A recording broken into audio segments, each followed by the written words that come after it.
Alors, aujourd'hui, on va parler de croire. Qu'est-ce que c'est que croire? On va parler des manières de croire, mais d'abord,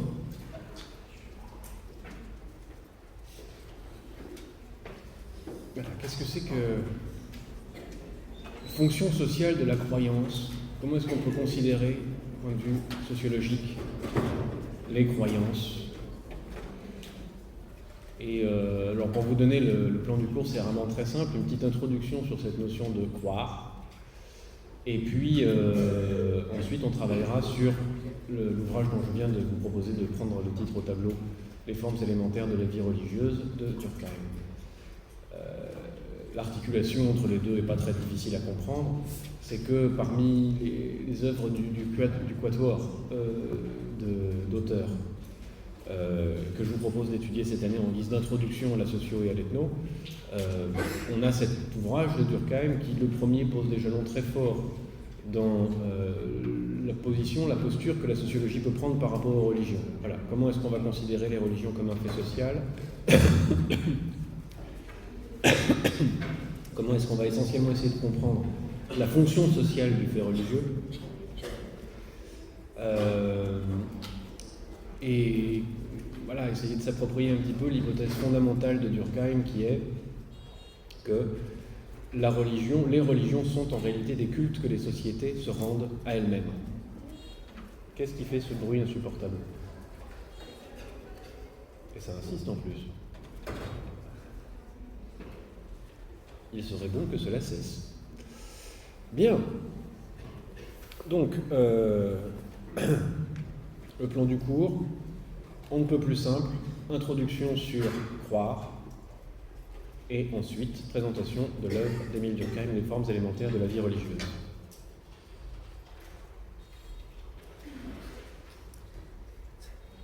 Qu'est-ce que c'est?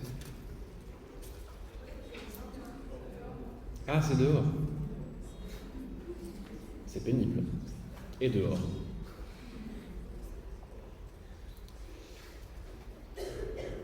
Alors, croire d'abord.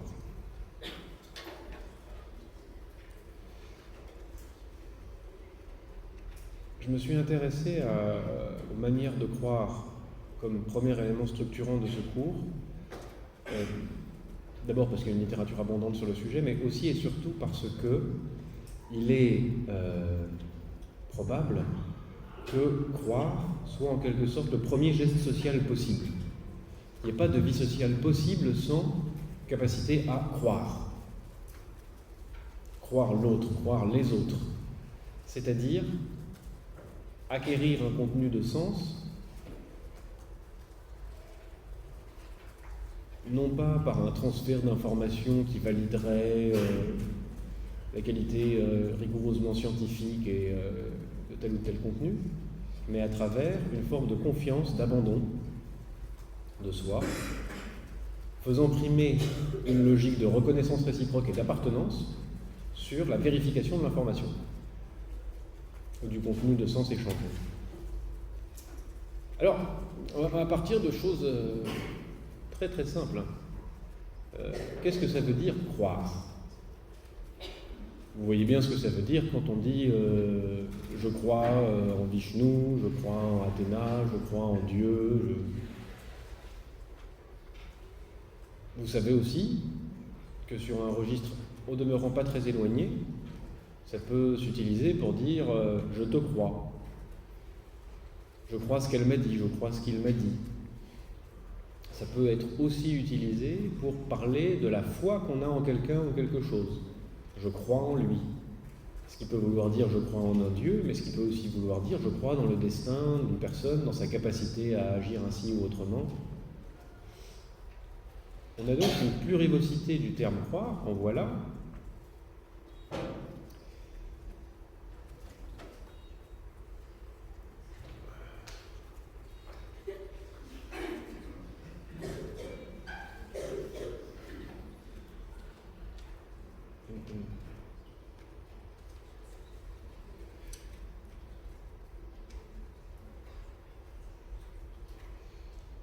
Vous savez, il y a certaines chenilles processionnaires dont les poils sont très irritants. Avec ceci de particulier que c'est pas plus on est piqué, moins on est sensible, c'est le contraire. Plus on est piqué, plus on est sensible. Et je mentionne ça comme pour expliquer métaphoriquement les raisons pour lesquelles des si petits désagréments tels que ce bip-bip intempestif dû à on ne sait quoi me touchent. Tant d'année en année, de mois en mois, de semaine en semaine, il est de moins en moins agréable, voire possible, d'enseigner correctement dans ces lieux négligés. Mais enfin, continuons à nous accrocher aux branches avec vigueur. J'en étais donc à vous parler de croire et de la pluriosité du mot. Et ce qu'on retrouve dans chaque acception, dans le fond, c'est cette notion de confiance. Ma croyance me lie. Elle est d'abord quelque chose de liant. C'est essentiellement un contenu liant.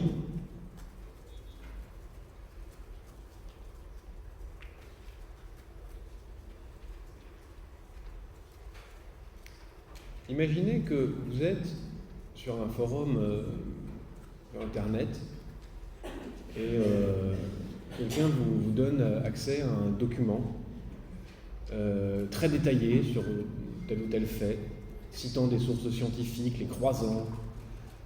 À ce moment-là, peu importe qui vous l'a donné, vous avez accès à quelque chose que vous pouvez désormais prétendre connaître. Quand il s'agit de croyances, c'est le contraire. Ce qui importe le plus, c'est la qualité de la personne qui vous transmet quelque chose. Et cette personne peut être une personne ou un groupe de personnes ou une institution. En quelque sorte, la croyance demande toujours un effort. Non pas un effort cognitif, mais un effort de socialisation.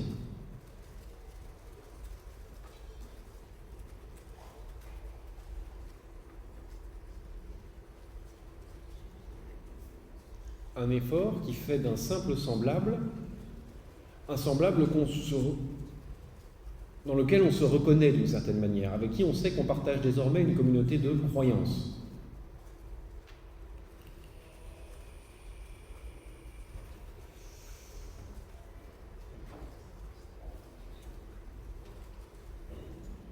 Selon que vous êtes d'ailleurs dans telle ou telle société dans le monde aujourd'hui, la notion de croyance sera connotée plus ou moins positivement.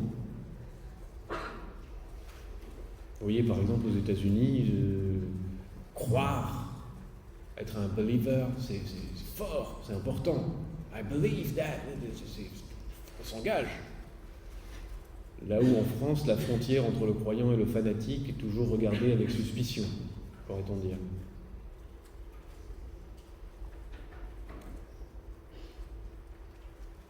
À cet égard, on vit dans une société qui est assez frappante, étonnante, à l'échelle de l'histoire de l'humanité et des cultures humaines. Une société dans laquelle un grand nombre de croyances sont non pas interdites, mais devenues triviales, devenues inutiles, dans le cadre de ce que Max Weber appelle le désenchantement du monde, c'est-à-dire, la plupart du temps, face à des phénomènes qu'on observe, on refuse d'inventer une croyance, on ne sait pas non plus expliquer soi-même le phénomène, mais l'on postule qu'on pourrait nous expliquer scientifiquement et rationnellement ce qu'on observe, pourvu seulement qu'on veuille bien le demander.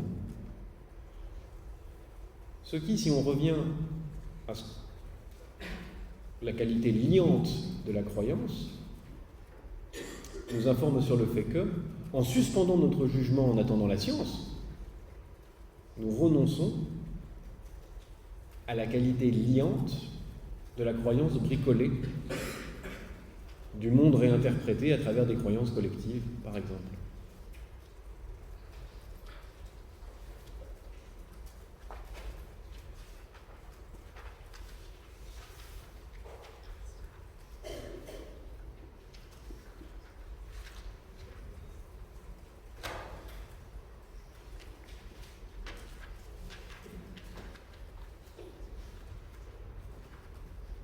On ne traite pas d'ailleurs de la même manière croyance et connaissance dans la vie de tous les jours. Si quelqu'un vous dit « je crois en ça », même si vous savez que c'est pas vrai, vous n'allez pas forcément essayer de le contredire. Je citais à l'instant dans le couloir l'exemple de l'impact de la Lune sur les potagers. Dans mon coin, c'est très important, les gens qui croient en ça, l'impact de la Lune sur... Et si quelqu'un vous dit « je crois à la Lune », vous n'allez pas lui dire « bah non, t'as tort, regarde, scientifiquement c'est démontré que non ». On respecte sa croyance, on sait qu'on ne fait pas partie de ce groupe-là, et si on veut en faire partie, on fait mine de participer un peu à la croyance, et peut-être que d'ailleurs progressivement, tout en sachant que scientifiquement c'est pas vrai, on se mettra à avoir quelque chose comme une croyance bricolée autour de ça qui nous liera aux autres. Vous voyez ? Je voulais faire précéder ce cours qui revient au fondement de ce que la sociologie a pu dire sur la religion, sur la plurivocité de la notion de croyance et surtout le lien qu'il y a entre croire et lier, se lier aux autres. Et lorsque, pour faire société, pour commencer une société, des individus commencent à établir un langage entre eux pour se parler. Donc ils vont déployer, ils vont inventer des symboles par convention. Ils vont se dire, tiens, le mot livre va désigner un livre. Le mot manteau va désigner quelque chose qu'on porte, une veste, etc. On commence par établir la toute première convention qui est le langage. Bon. C'est pas forcément la première, on a pu établir par convention des pratiques et des techniques auparavant, mais elle est quand même très primordiale, il faut bien pouvoir se parler. Quand on fait ça, on est obligé de jouer sur la logique du croire. On dit trivialement « je sais ce que ça veut dire ». Non, jamais. On ne sait jamais totalement ce que quelqu'un a voulu dire. Pourquoi ? Parce que les signifiants sont des symboles, sont des insaisissables, des irreprésentables. Qu'est-ce que c'est que le rose ? Qu'est-ce que c'est que... tiens, je parlais de le livre. Il y a des milliards et des milliards de livres comme ça. Et si je ne vous montrais pas celui-là et que je vous dis le mot livre, vous pensez toutes et tous en même temps à un objet différent. Je sais donc que vous ne m'avez pas compris. Mais nous allons tous faire le pari d'une confiance autour du fait que dans cet écart de compréhension, quand même on s'est compris. Nous allons croire que nous nous comprenons. Nous allons croire aux uns et aux autres dans la capacité de se comprendre. Nous allons faire comme si nous nous comprenions alors que nous ne nous comprenons pas. Commencer à faire groupe, commencer à s'appartenir, c'est faire le pari d'une compréhension qui n'est pas existante. On ne se comprend jamais parfaitement. Une phrase aussi bête que « j'ai mal ». Ça désigne quel niveau de douleur ? Qu'est-ce que ça désigne exactement ? Quelle sensation ? On n'en sait rien. Et pourtant, on regarde l'autre et on dit « je te comprends ». Et l'autre, il fait semblant de vous croire. En fait, il vous croit. Il vous croit, c'est-à-dire qu'il s'abandonne à vous. Dans l'idée que sans vérification, sans procédure de vérification, il va vous accorder sa confiance sur le fait que vous le compreniez.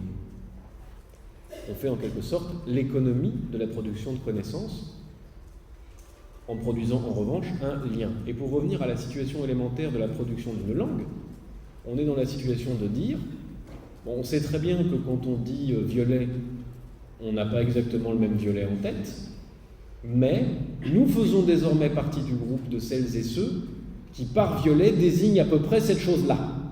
Tout est dans l'à peu près. Un système de communication basé sur une langue n'est jamais un système parfaitement efficace et abstrait. Il n'y a pas de langage formulaire de la pensée pure. On n'a que des symboles que nous mettons en échange et sur lesquels nous faisons le postulat, le pari un peu fou, d'ailleurs en fait complètement fou, qu'il permet une communication limpide. Non, il permet un tâtonnement dont le résultat essentiel est en fait la création de liens. Ceci est vrai à l'échelle d'un pays, d'une région, d'un département, d'une famille, d'une bande de potes qui utilisent tel ou tel mot spécifique pour caractériser leur bande, pour caractériser telle ou telle pratique de fête ou pratique de jeu. Cette inventivité-là, par exemple, de mots à l'intérieur de chaque groupe, permet de renforcer les liens, vous le voyez immédiatement. Et ce lien créé, il est basé sur quelque chose comme un indéterminé. On ne sait pas exactement ce que l'autre veut dire, mais on va croire que l'on sait. Ce faisant, on se lie. Vous voyez ? Il y a quelque chose dans la croyance, et c'est beaucoup l'usage « je te crois ». Quelque chose qui est immédiatement à relier à la capacité de lier.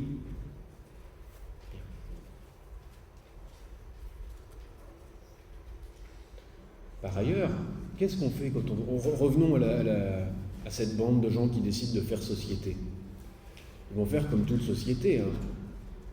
Ils vont commencer à peupler le monde de symboles. Alors, on ne sait pas s'ils sont déjà scientistes, mais ils vont commencer à dire, voilà, alors on dirait que ça s'appelle le soleil, et ça s'appelle la lune. La lune, elle entretient telle relation avec le soleil, et d'ailleurs, nous, on entretient telle relation avec la lune, et d'ailleurs, pour être favorable à la lune, il faut faire ci et ça, et pour plaire au soleil, il faut faire ci et ça. Et bon, ouais.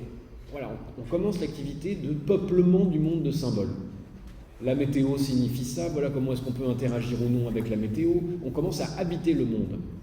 Tout ça, c'est encore des registres de croyances qui forment culture et ce faisant qui font et délimitent une communauté humaine.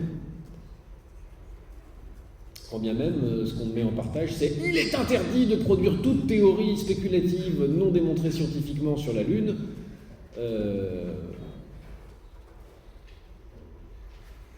Auquel cas, on devient une société non poétique, mais savante. En tout cas, scientifique.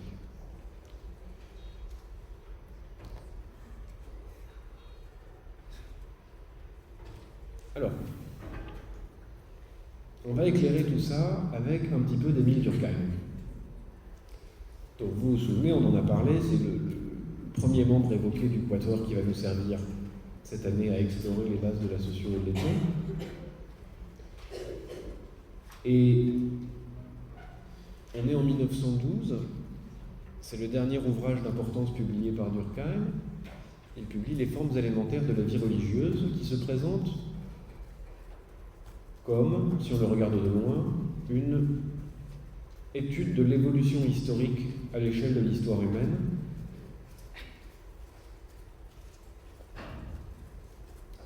des pratiques religieuses.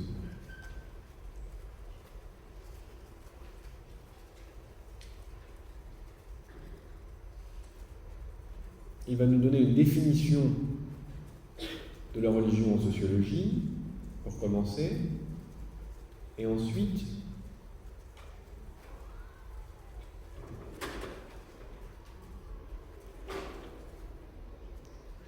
développer une ambition singulière consistant à comprendre comment la même fonction sociale a été rendue par des formes d'organisation religieuse à travers l'histoire des sociétés. Dans les sociétés claniques, par la religion totémique. Dans les cités antiques, par les religions polythéistes. Dans les États contemporains, d'abord par les religions monothéistes, puis par la science.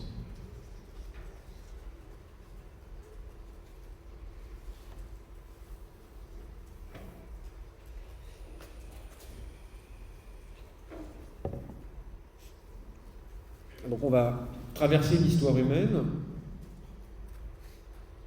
en tout cas c'est le propos du livre, pour essayer de comprendre à travers l'étude plus spécifique de sociétés que Durkheim identifie comme plus élémentaires,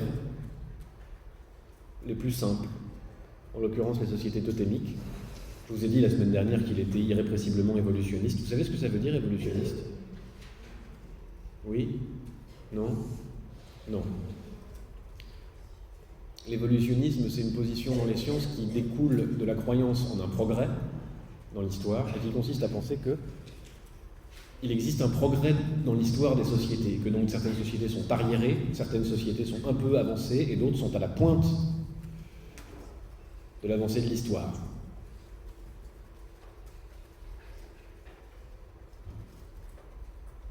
C'est une vision qui, à la fin du XIXe siècle, est triomphante, que Durkheim repousse comme une croyance, comme une prénotion, mais que néanmoins, en réalité, il adopte dans les grandes lignes.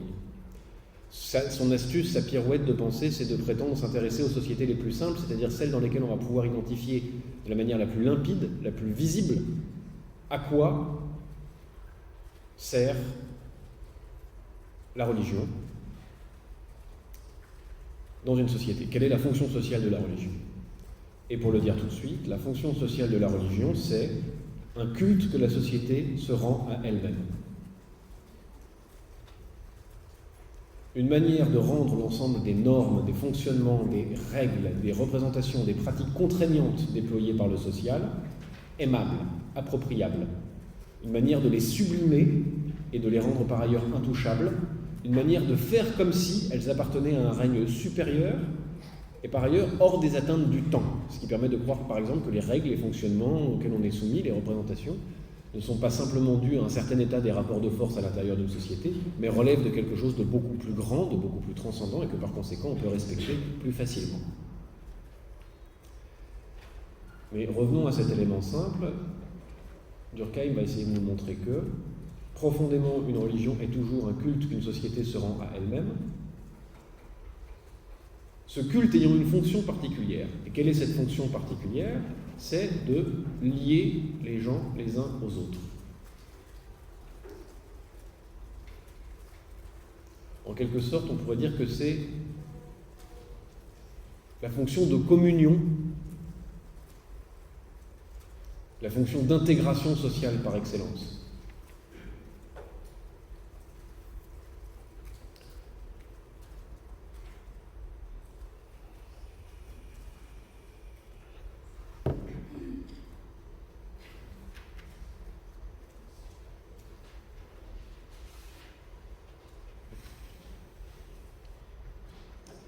Un deuxième objectif motive Durkheim dans la rédaction des formes élémentaires de la vie religieuse, mais j'y passerai peu de temps parce qu'il s'agit d'une espèce de guéguerre à l'intérieur des sciences humaines. Durkheim veut démontrer à Emmanuel Kant qu'il a tort. Parce que Kant, dans la critique de la raison pure, à peu près un siècle auparavant, a établi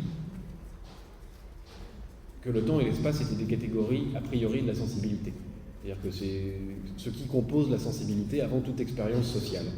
Durkheim entend démontrer que toutes les catégories de la sensibilité, le temps, l'espace, le genre, le nombre, toute l'architecture discrète de notre esprit, tout ce qui nous permet de penser en quelque sorte, relève d'un construit social et donc évolue en même temps que la société évolue, étant entendu que pour Durkheim, le lieu où se négocient ces catégories de l'entendement, si on considère non pas l'histoire récente mais l'histoire de l'humanité, les lieux où s'élaborent, où se construisent, parfois explicitement, parfois discrètement, les catégories sociales de l'entendement, c'est le registre religieux. Et Durkheim dit la chose suivante: il n'y a pas de catégorie a priori de la sensibilité, il n'y a que des catégories sociales d'un entendement social, et le lieu où se construit cet entendement social à l'échelle de l'histoire humaine, c'est la pratique religieuse.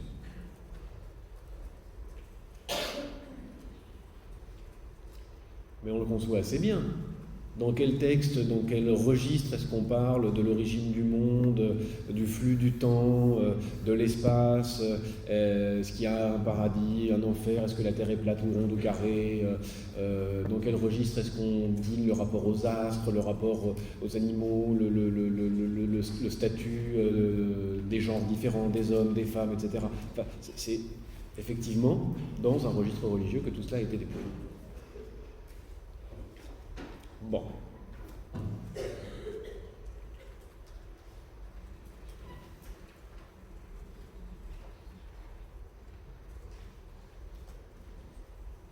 Je fais une toute petite pause avant de repartir.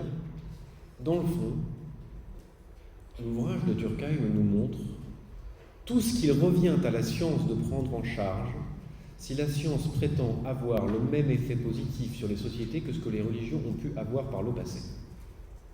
Voilà en quelque sorte le programme que se donnerait pour lui-même Durkheim en 1912. D'accord ?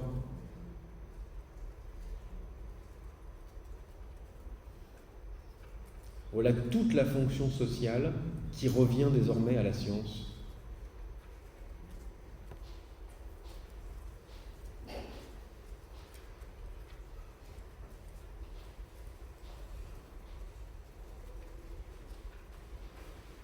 Alors, en un mot, l'ouvrage se déploie de la manière suivante. Au départ, le premier mouvement religieux, c'est une perspective évolutionniste, donc je le dis, je le répète. Au départ, le mouvement religieux prend racine dans l'animisme, c'est-à-dire la capacité d'animer, de prêter de l'âme aux objets, aux choses, aux animaux, aux figures qu'on rencontre dans la vie quotidienne, et donc à accompagner cette manière naturelle pour l'humain de peupler de symboles l'environnement dans lequel il vit, le réel vécu, le réel interprété socialement de symboles, donc de faire de ces symboles des êtres animés. On va donner de l'âme à la rivière, on va donner de l'âme à la pluie, on va prêter des intentions aux cailloux, on va donner des intentions aux rochers, aux animaux, à la montagne, aux insectes, enfin, etc., etc. On va prêter de l'âme et de l'intention à ce qui nous entoure. Et puis, c'est le mouvement du totémisme, on va rapporter ces figures animées, l'arbre, le corbeau, l'hippopotame, le renard, le rocher, l'amphithéâtre de Tolbiac, à des clans. C'est ce qui se déploie dans les sociétés totémiques. Le totem, qu'il soit un seul animal découpé en parties, l'aile droite du corbeau, l'aile gauche du corbeau, la tête du corbeau correspondant à tel clan, tel autre clan, ou en plusieurs totems, le clan de la pluie, le clan de l'hippopotame, le clan de etc., sont donc des manières de rapporter à un certain niveau de complexité sociale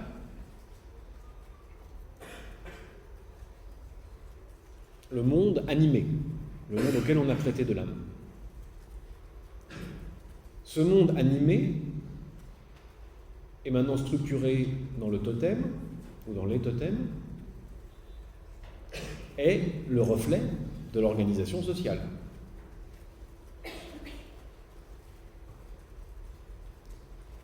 Et ça passe par une abstraction, naturellement. Quand on rend un culte au corbeau, dans une société totémique, on ne pense pas qu'il y a un corbeau qui est un dieu. À travers le symbole du corbeau, qui est souvent un morceau de bois, ou un corbeau, ou même rien du tout, en réalité, on rend un culte au clan du corbeau. Puis, dans des sociétés plus organisées, dans lesquelles on se spécialise par corps d'État, etc., on va retrouver des cultes polythéistes, autour de l'idée d'une cité des dieux, avec un dieu pour chaque fonction sociale. Et dans les sociétés à État vraiment centralisées, on va trouver un monothéisme. Voilà.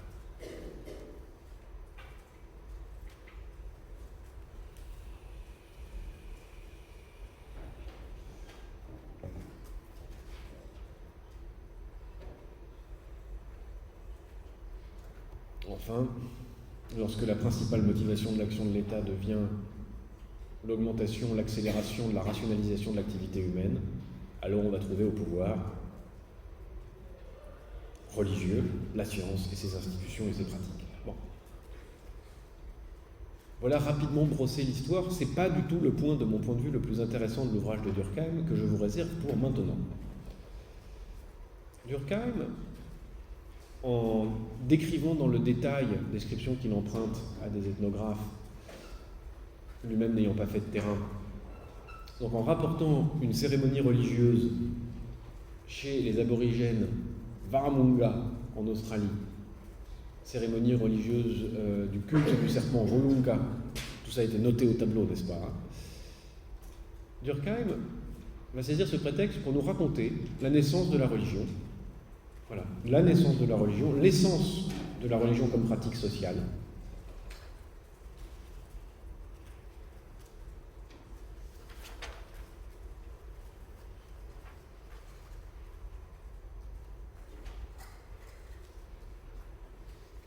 et en déduire la fonction sociale de la religion, essentiellement maintenir ensemble, liés, reliés, produire de l'intégration, produire de la solidarité mécanique, produire du sentiment d'appartenance, etc.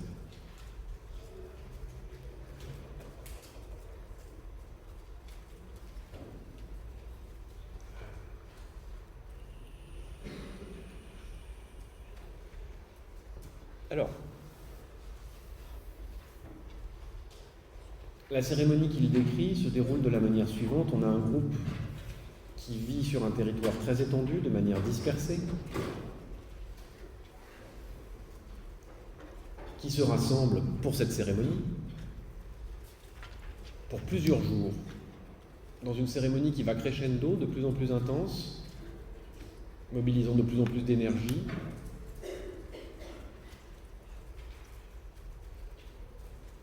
dans lequel on passe du chant à la danse, à la transe, au commerce, dans lequel les interdits sont célébrés et transgressés, notamment les interdits sexuels, dans lequel on va produire les règles de droit, les règles de danse, les manières de faire à manger, les manières de se parler, les manières de s'habiller, les manières de croire. Bref, on mobilise tout le social, brutalement, d'un coup, sur une population qui d'habitude est éparpillée et qui, là, voit la totalité de son commun, d'un coup.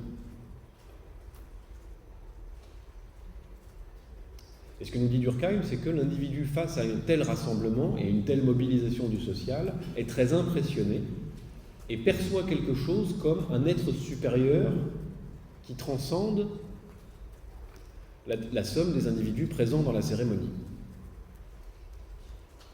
Et Durkheim nous dit, la racine du sentiment religieux, c'est ça. C'est ça. C'est le saisissement émotionnel que vous avez devant la manifestation de la puissance du groupe, de la puissance du collectif. Par puissance, j'entends son produit, tout ce qu'il produit. C'est un sentiment très banal que vous pouvez avoir en allant dans une grande manifestation, que ce soit une manifestation sociale dans la rue, dans un concert de Johnny si vous êtes fan de Johnny,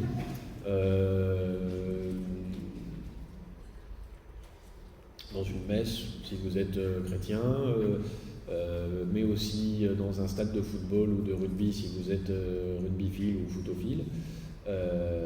C'est cette espèce de bouleversement que vous pouvez ressentir dans une espèce de sentiment de fusion, d'appartenance globale à quelque chose de supérieur à la somme des individus qui sont là.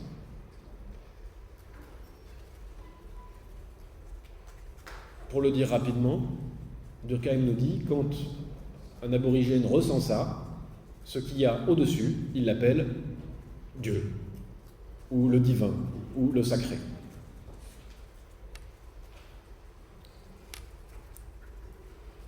En d'autres termes, alors que ce qu'il perçoit, ce dont il perçoit la puissance, c'est la puissance sociale, c'est-à-dire d'un ensemble de normes, de coercition.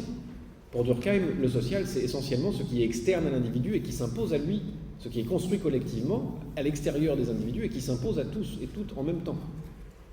Ce qui est pour l'instant essentiellement contrainte et fonctionnement est perçu comme une puissance supérieure, transcendante et qui est le lieu d'une espèce de sublimation du sentiment d'appartenance.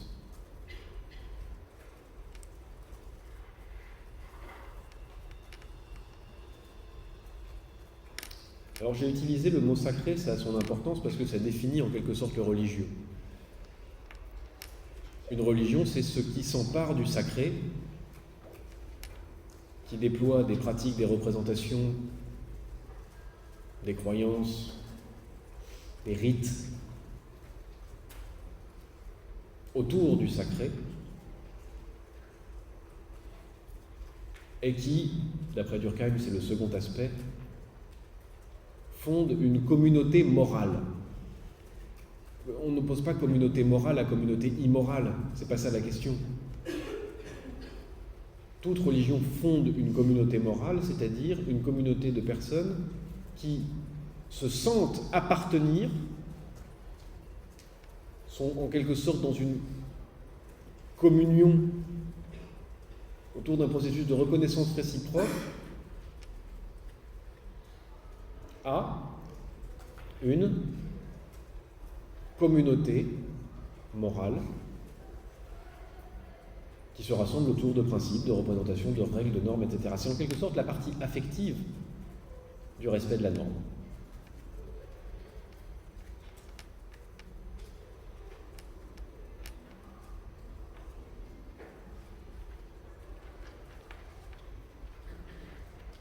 Alors,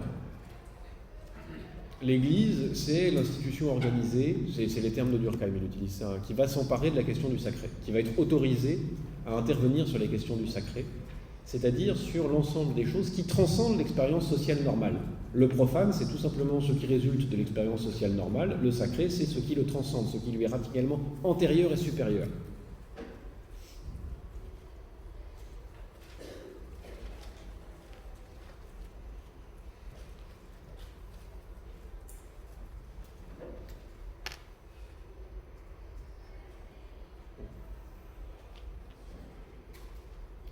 Vous voyez, c'est une période en 1912 ou un an après, Freud écrira Totem et Tabou, il raconte l'histoire de la naissance de la culture par le meurtre du père, etc., dans la horde primitive.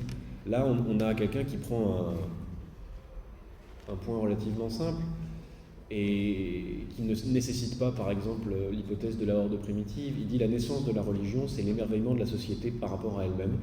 Et c'est un culte que la société organise sur ce qu'elle est, c'est-à-dire un ensemble de contraintes et de normes. C'est le lieu où s'exprime, à travers une sublimation, le volet affectif de l'appartenance à une société.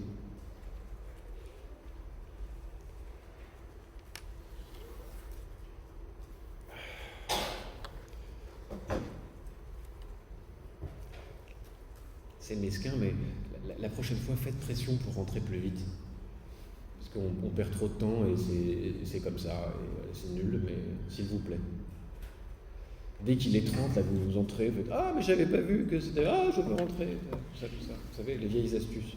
Comme vous êtes en première année, je suis obligé de vous former à ça. C'est terrible. Bien.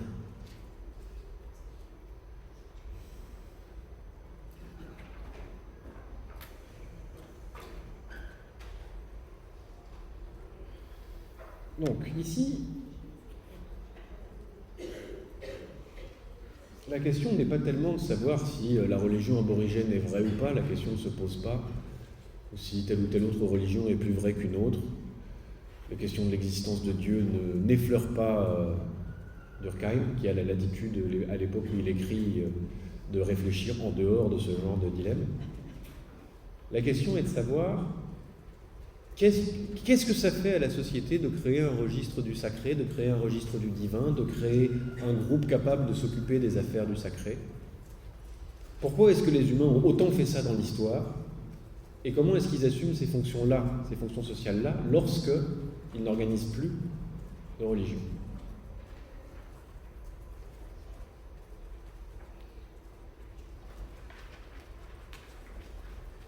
Dans un autre registre d'anthropologie politique, l'anthropologue Georges Ballandier, au milieu des années 60, a réussi à démontrer que, dans le fond, il n'existe pas de pouvoir politique sans religion. C'est-à-dire, il n'existe pas de pouvoir politique sans capacité à se faire passer lui-même pour autre chose que ce qu'il est, à se rattacher à une dimension transcendante, à se rattacher à une dimension qui le fait échapper au fait qu'il n'est en réalité qu'un rapport de force contingent et temporel. Mais c'est vrai pour tout le social, en réalité. Toute norme sociale a besoin de faire croire qu'elle n'est pas valable seulement aujourd'hui, qu'elle sera valable aussi demain, ce qui est faux. Les normes changent sans cesse. En d'autres termes, vous avez dans le registre religieux aussi une manière de mettre à l'abri. De mettre à l'abri les normes, les pratiques, les manières de faire, les manières de sentir, en leur donnant l'apparence de quelque chose qui viendrait d'un autre registre, transcendant les rapports de force réels et pratiques, et qui par ailleurs échapperait au temps, échapperait à la relativité du temps. Pardon, à la relativité qu'implique le temps social. Et qui fait que l'interdit absolu aujourd'hui était l'obligation absolue d'hier.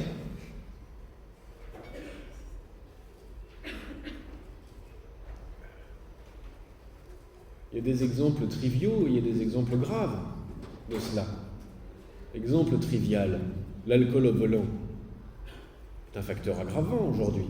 C'était une circonstance atténuante.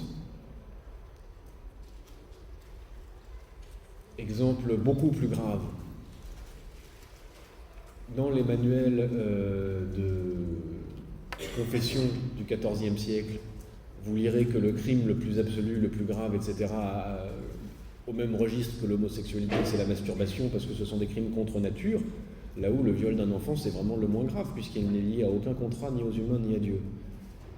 Aujourd'hui, on va considérer le contraire, même dans l'Église catholique. Je dis même dans l'Église catholique, non pas en référence à tel ou tel scandale, mais simplement parce que c'est de cette Église-là qu'émanait cette norme.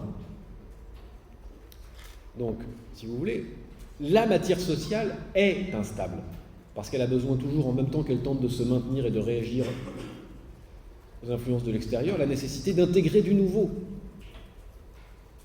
Ça change le social, c'est ainsi. Et pourtant, on a absolument besoin, pour avoir n'importe quelle relation sociale normale, d'être à peu près sûr que les règles qui étaient bonnes hier le seront aujourd'hui et probablement demain. Sinon, il faudrait que vous vous réassuriez vis-à-vis de votre voisin-voisine à chaque cours, savoir si...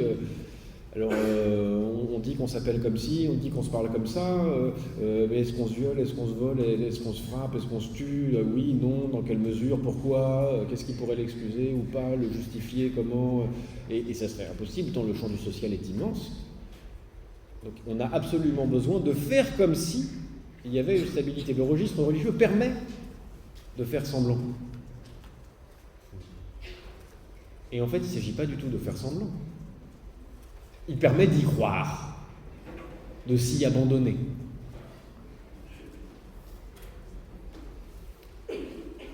Si c'est pour aller dans mon TD, j'autorise que vous soyez en retard. Bon. Non, mais c'est bien parce que ça m'alerte sur la nécessité de resserrer un peu les choses.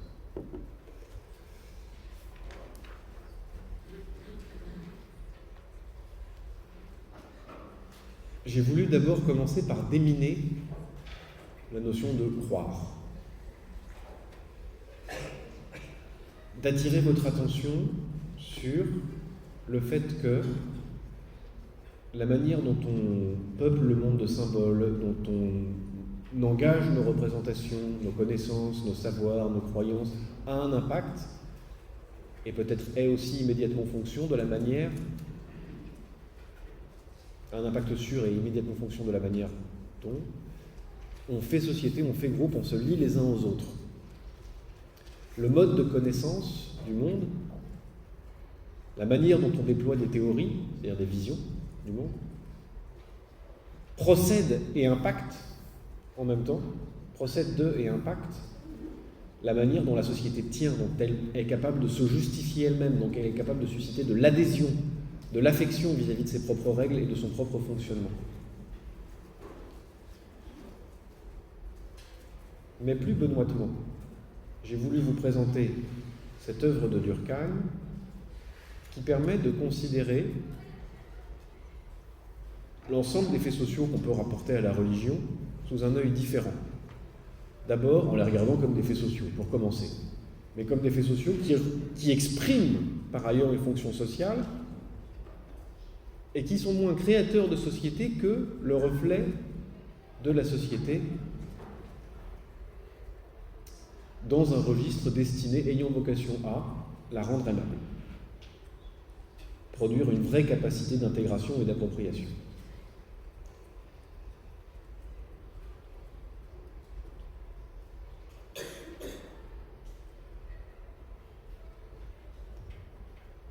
Pour ce qui est du dernier point mentionné et qu'il est important que vous gardiez en mémoire, la manière dont les catégories de l'entendement humain sont produites socialement et non pas a priori ou en raison, et historiquement largement à travers le registre religieux. Je voudrais finir sur une anecdote brutale. qui va vous éclairer peut-être un petit peu sur ce dont on parle quand on parle de catégorie de l'entendement humain.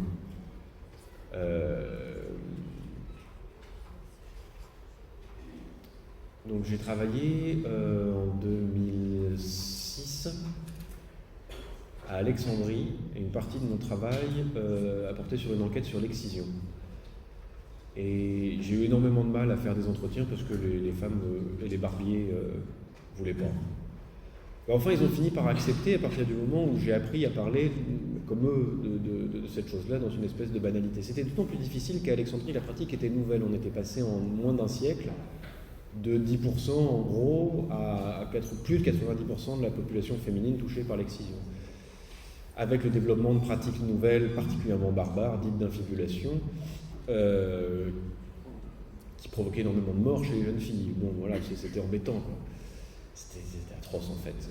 Et donc, puis en plus, la fille de mon interprète, elle allait être excisée pas longtemps après, alors tout était difficile. Et j'ai dû comprendre, notamment en parlant avec de jeunes étudiants en médecine, qu'une certaine pratique religieuse locale avait totalement changé les catégories de pur et d'impur, et à travers ça, d'hygiénique et pas hygiénique. Il ne faut pas prendre les gens pour des cons. Ils savaient très bien que ça faisait des morts. Mais malgré les morts que ça produisait, il était beaucoup plus pur, et donc beaucoup plus hygiénique, de procéder ainsi, plutôt que de procéder autrement. Vous voyez ? Et vous pouvez dire, vous avez tort, c'est pas vrai. Tant que vous ne comprenez pas la catégorie de l'entendement qui est ici en jeu et qui a été transformée, vous ne comprendrez pas les personnes à qui vous parlez, et d'ailleurs refusons de vous parler. Il faut réussir à comprendre que réellement, les individus face à vous, et ils n'ont pas plus tort que vous, parce qu'ils ont changé la catégorie hygiène. Ça ne veut pas dire la même chose que pour vous. Il est plus hygiénique d'avoir une pratique absolument anti-hygiénique et morbide et mortifère, plutôt que de ne pas l'avoir. Voilà. Tant que vous n'avez pas compris ça, que vous ne parlez pas en comprenant qu'en fait, selon elle, une personne qui prend ce risque de mort, le fait pour être propre, et donc mariable, etc., et donc représenter une valeur économique, vous ne comprendrez pas de quoi il s'agit. Donc, j'y reviens. On a là un travail de catégorie élémentaire qui se fait même pas forcément explicitement et qui finit par totalement transformer l'architecture de l'intelligence, c'est-à-dire de la manière d'entendre le monde. Très bien. Ce qui finit par créer effectivement, en dehors de cette sphère culturelle-là, des énormes difficultés de discussion parce que c'est l'architecture même de l'intellection du monde qui change, en profondeur, et parfois de manière inconsciente, douce, tranquille, discrète. Bien. Eh bien, à mon grand dame, c'est l'heure de vous dire à la semaine prochaine. Et la semaine prochaine, on continue sur les manières de croire.